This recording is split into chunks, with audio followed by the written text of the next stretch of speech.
Doing great. Good. Are there any introverted people in the audience today? No? Are you guys just too shy to come out and say it? I mean, if this was the internet, you guys would all be like, hell yeah, introversion! I always feel like I'm an outcast on the internet because everyone's just bragging about how introverted they are. Like they're just online going like, you know who was an introvert? Albert Einstein, Mahatma Gandhi, Rosa Parks. I'm like, well, I just hope that all introverts aren't alike, because if Harry Potter and memes were around when those guys were alive, we wouldn't have gotten jack shit done. I mean, I could help India free its people from British rule, but I just don't feel like going out there, you know? Kind of want some escapism. Go Ravenclaw. But let me just say, extroverts also have their problems. For starters, I am just way too nice, and I make friends with way too many people. Which doesn't sound like a bad thing, but it can get you in some real tight situations. Recently, I went up to Seattle to do some open mic nights, and I made a friend up there.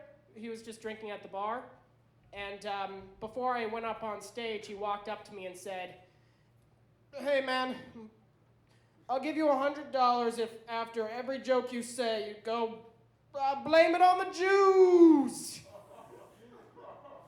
And I said, "That's horrible." Wait, how much money? I mean, it's $100. Sure, I love and respect the Jewish community as much as the next person, but it's $100. Yeah, exactly. Any Jewish person would understand. Not like that. Besides, they've been through a lot of crap in this lifetime. I think one bad stand-up routine in the back of a Chinese restaurant isn't going to make things worse. So anyway, I gave my routine and I killed it. And by it, I mean my chance of ever performing there ever again. No one really seemed to mind the fact that I blamed the Jews for everything in my routine. Except, of course, the host, Johnny Goldstein.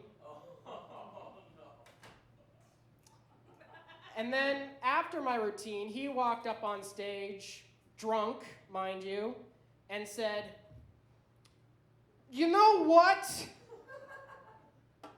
Trump isn't that bad of a guy. You guys are just too sissy."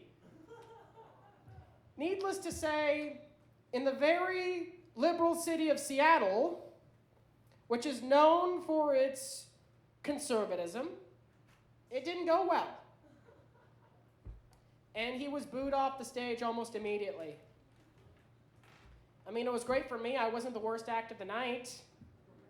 But at the same time, because I made friends with him before the show, I needed to go over to him afterwards and just pat him on the back.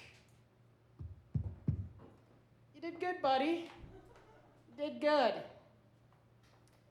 And then someone from the audience walked up to him, and this person was a person of color, which is going to be a big detail later. But pretty much he was like, "Hey, can I try critiquing you? I don't want to be..." And he's like, "Look, man, you only hate me because you're a libtard. Everyone likes Trump. We just don't want to admit it. You just hate me because you just don't like Trump." Let me just reassure any Trump supporters out there, I have a lot of Trump supporting friends. I don't like him, but we get along fine. The problem isn't that you support Trump. The problem is that you're just an asshole, and you think the problem is you support Trump, so you double down on that aspect. We're all gonna tolerate you if you just support him. What do you think all the protests were about? Tolerance! But anyway, as that was going on, I was just kind of creeping away, and I heard a certain word get dropped by him. I don't feel comfortable saying this word, especially to an audience of all white people. All we need is like one black guy in the background, and then I'm just going to be like, I am not saying this word. But we all know what the word is, right? There's one person behind you shaking his head no. Do me a favor, tell him the word. I'm not saying it to him. But after that, I was like, crap. I just made friends with a racist person. This was a big eye-opener for me because before this, I just didn't think I was that kind of person who'd make friends with a racist person. And then, after this, I was thinking about all those people online who were like, you know what?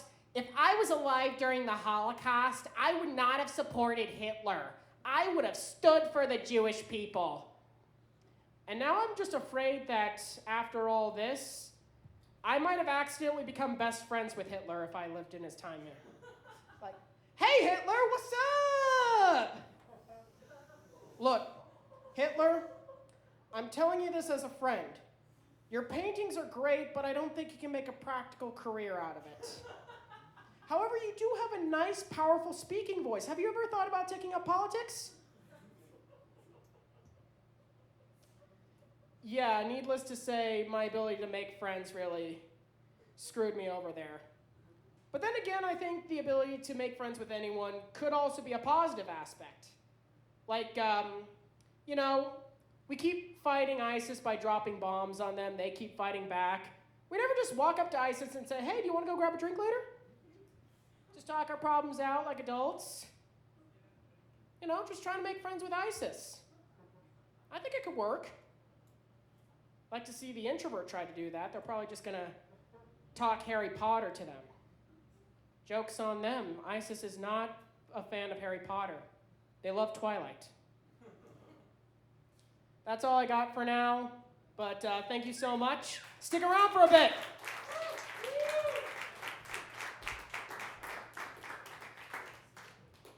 Right, thank you, Ty. Let's hear